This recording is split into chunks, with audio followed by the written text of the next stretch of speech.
amigos? Bienvenidos a En Buena Onda. Hoy me estará acompañando como todos los días en el control técnico Antonio Palmar. La productora de este espacio es nuestra queridísima amiga Norelba Torres.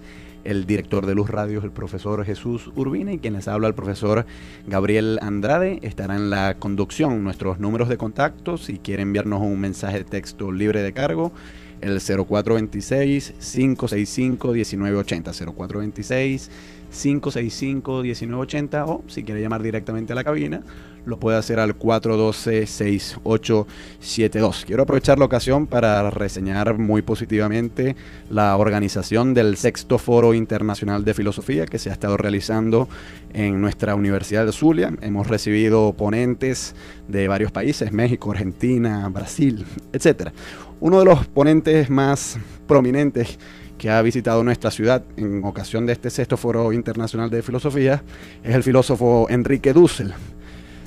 En la conferencia inaugural de este foro, Dussel recomendaba a los filósofos dejar atrás las ideas que él llamaba eurocéntricas y concentrarse en una visión multicivilizacional de la historia, porque a juicio de Dussel, pues la manera en que tradicionalmente se ha contado la historia ha sido desde Europa y eso no debería ser así.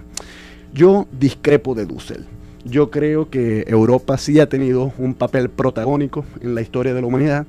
Creo que la mayor parte, no todas, pero la mayor parte de las cosas buenas que han enriquecido la experiencia humana, tales como la ciencia, la democracia, buena parte del arte, el capitalismo y el mismo socialismo, todos esos han sido experiencias originarias de Europa y yo creo que nosotros deberíamos concentrarnos en estudiar los grandes aspectos civilizacionales que ha aportado Europa.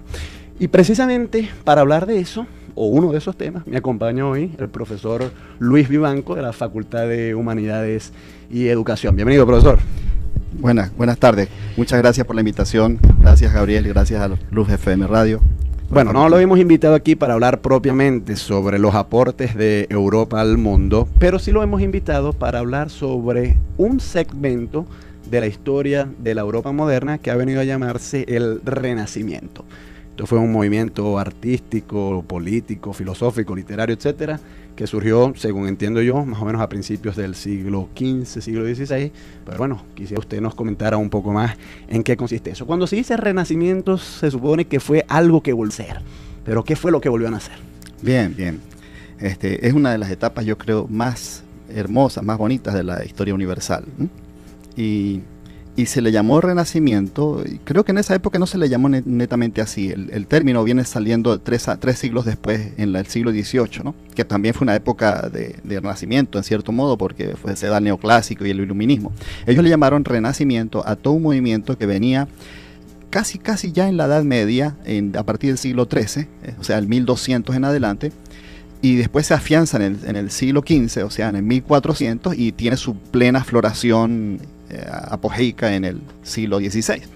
Le llamaban Renacimiento porque renacen ahí los ideales humanos y humanísticos de la antigua Europa, de la Europa griega y romana, ¿no? O sea, esos ideales greco-romanos renacen nuevamente, pero ya no en el marco de Grecia y de Roma, del Imperio Romano o de las colonias griegas, sino en el marco de la nueva Europa, de los estados europeos, que van naciendo también en esa época. Acordémonos que en el siglo XV ya prácticamente es el fin de la Edad Media y empieza la Edad Moderna, con tres hechos que son muy señeros, que son la caída de Constantinopla, que cierra en cierto modo el Medio Oriente y tiene que buscar nuevas rutas hacia el occidente. Luego viene el descubrimiento de América, que es precisamente esa búsqueda de rutas hacia el occidente. Y por último, la invención de la imprenta, que yo creo que es el más revolucionario de esos tres hechos, ¿no? Por lo que significó la difusión de conocimiento. Sin duda. Ahora, me sorprende un poco que eso, como usted dice, es algo nuevo para mí, de que los renacentistas no se llamaban a sí mismos renacentistas. Es decir, Leonardo da Vinci, él no sabía que él era un renacentista, por lo visto. Bueno, eso pasa mucho. Es como los antiguos que no sabían que eran antiguos, o los medievales tampoco sabían que eran medievales. No, pero yo sí tenía la idea de que, a diferencia de los antiguos y los medievales, que obviamente un medieval no se iba a considerar a sí mismo un medieval, yo sí tenía la idea de que los renacentistas sí deliberadamente se habían planteado el proyecto de hacer renacer la cultura clásica. Sí. Lo que pasa es que el nombre ese de Renacimiento como tal no lo utilizaban, pero sí hablaban de una nueva época, un nuevo estilo. De hecho, en Italia se habla del dolce stil nuovo, el nuevo estilo dulce de la lengua. porque en esa época la lengua internacional era el latín, pero empiezan a resucitar otro latín distinto, no meramente técnico. Sería como comparar el inglés de Shakespeare y el inglés de unas introducciones de un Nintendo, por ejemplo. ¿Okay? No, son la misma lengua, pero una es mucho más técnica y instrumental, y la otra es una cosa que se presta a la poesía y a la emoción. Entonces empezaron a decir cosas en latín distintas, y eso les llevó también a decir en sus propias lenguas europeas cosas distintas, poesía, y empieza a hacerse poesía en alemán, en castellano, en francés y en italiano. Se descubren las lenguas europeas como lenguas, ¿no? Ahora, curioso que usted mencione entonces que el Renacimiento pretende ser una vuelta a los orígenes de la Grecia y Roma clásica. Sí. Ahora, en pleno siglo XV, siglo XVI, que es la época en que está surgiendo el Renacimiento, es una Europa cristiana. Sí. Mientras que la Grecia clásica y la Roma clásica no son cristianas, son civilizaciones con religiones politeístas. Sí. Y tradicionalmente el cristianismo no ha sido muy tolerante del culto a Dionisio, a Zeus, a Júpiter, a todos esos dioses de las antiguas civilizaciones griegas y romanas. ¿Cómo fue el compromiso de estos renacentistas para tratar de conciliar esas dos culturas que en un inicio no estaban muy tolerantes entre sí? Bueno, es bien curioso. A mí también me llamaba, por ejemplo, la atención cuando era muchacho, que empezaba a ver libros de pintura y las pinturas del Renacimiento, tantos temas mitológicos. No tiene nada de extraño temas como las Madonas, el nacimiento de Cristo. No, porque todo eso es cristiano. Sí, porque eran encargados por las iglesias. Claro. Pero también los papas, cardenales, obispos y duques y la nobleza encargaban temas mitológicos. Y hay en el Palacio Vaticano temas mitológicos al lado de temas cristianos. Eso es porque, siguiendo un poco el esquema, el modelo de San Agustín, se veía como todo lo que era la civilización pagana, precristiana, precisamente como un precristianismo que alborea y prepara el cristianismo. Y están todos los modelos de heroísmo, de virtud, allí contemplados, que después van a ser asimilados en el cristianismo. Pero siempre en un nivel inferior al cristianismo. Porque en la Divina Comedia, Virgilio, cuando acompaña a Dante, no puede llegar al paraíso, porque él es pagano. Sí.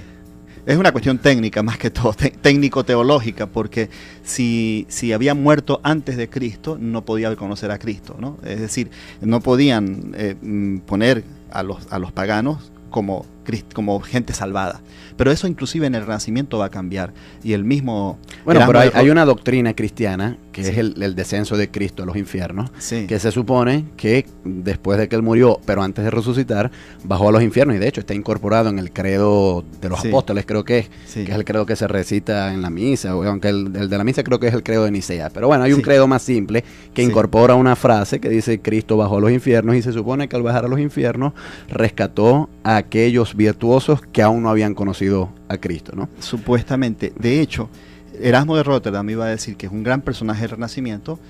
Hablaba así en sus cartas y en sus escritos San Platón, ¿no? ¿Okay?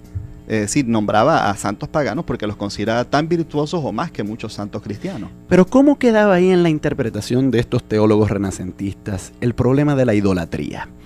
Estos paganos, algunos, no todos por supuesto, pero muchos de ellos rendían culto a dioses que la religión cristiana considera que son falsos y que son por lo tanto ídolos, y que rendirle culto es pecado. Sí. Entonces, ¿cómo salvaguardar ese pecado en personas supuestamente virtuosas bajo la interpretación de estos teólogos renacentistas? Bueno, en el caso de Platón era muy sencillo. Ya muchos veían a Platón como un precristiano, porque de hecho Platón no hablaba tanto de los dioses, hablaba inclusive de un theos, de un solo dios, ¿no? Pero eso ya no era una idea tan rara. Genófanes y muchos otros filósofos griegos hablaban de una sola cosa, de una unidad, ¿no?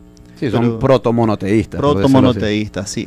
Claro, pero yo pienso más bien en poetas como Ovidio, Horacio, bueno, es decir, grandes luminarias de la antigüedad, pero que un cristiano de la época del Renacimiento sospecho yo que habría tenido en dificultad en aceptar, porque muchas de sus evocaciones poéticas enaltecen los dioses de la antigua religión griega, ¿no? Es verdad. Ellos, digamos así, toman de eso de una manera, vamos a decir, con esa licencia poética por una cuestión estética, ¿no? No les interesa mucho las ideas religiosas de Virgilio, o de Ovidio, o de Horacio, sino su actitud ante la vida, su visión. Y claro, va a haber un momento en que eso también va a tener un rechazo, en donde, bueno, recordemos que el Renacimiento se toca con otro gran movimiento de ese siglo religioso, que es la Reforma. Y la Reforma, aunque sigue todavía, por ejemplo, educando en latín y en griego, va a rechazar toda esta veneración por el mundo antiguo, ¿no? Dice Lutero, es uno de los que va a decir que tenemos que estar nosotros aprendiendo de la Ilíada o de estas cosas de los dioses griegos, y nosotros tenemos a Cristo, ¿no? Entonces hay como un retomar a la cuestión cristiana, pero ya un poco de una manera más ferviente, y solamente en Cristo y sin intermediarios, ¿no? Bueno, uno de los cuadros que a mí más me impresiona de toda la época renacentista, y tuve la oportunidad de verlo de cerca, no es propiamente un cuadro, es más bien un fresco pintado sobre una pared, es el Juicio Final de Miguel Ángel en la Capilla Sistina en Roma. Sí. Y es impresionante porque entre todo ese gran conjunto de figuras aparece Cristo juzgando a las almas que están, a los cuerpos que están resucitando, pero ya la primera imagen de Cristo es un Cristo extraño, porque es mucho más musculoso de lo que tradicionalmente se representa, y pareciera ser más bien Apolo, lo cual nos habla precisamente de ese sincretismo entre la cultura griega clásica, la religión griega clásica y el cristianismo. Pero lo más interesante que yo hago de la interpretación al contemplar este cuadro es en la parte inferior, donde está el infierno, que no aparece el diablo propiamente, no aparece Satanás, sino que aparecen personajes propios del infierno según ha sido concebido por los griegos. Por ejemplo, Caronte, que era el que llevaba las almas según la antigua mitología griega, en un bote, que cuando las conducía al Hades. Incluso, no recuerdo bien, pero creo que el perro ese de 3 cabezas, sí, el perro cancerbero, creo que también está ahí en el Juicio Final de Miguel Ángel, lo cual un maracucho diría, muchacho, eso es todo un pasticho mental que habría tenido Miguel Ángel. Hay una mezcolanza de ideas cristianas y paganas que las plasmó en un solo cuadro, pero que yo creo que es emblemático de lo que está ocurriendo en el Renacimiento, ¿no? Es que eran las referencias de la época para la gente culta, ¿no?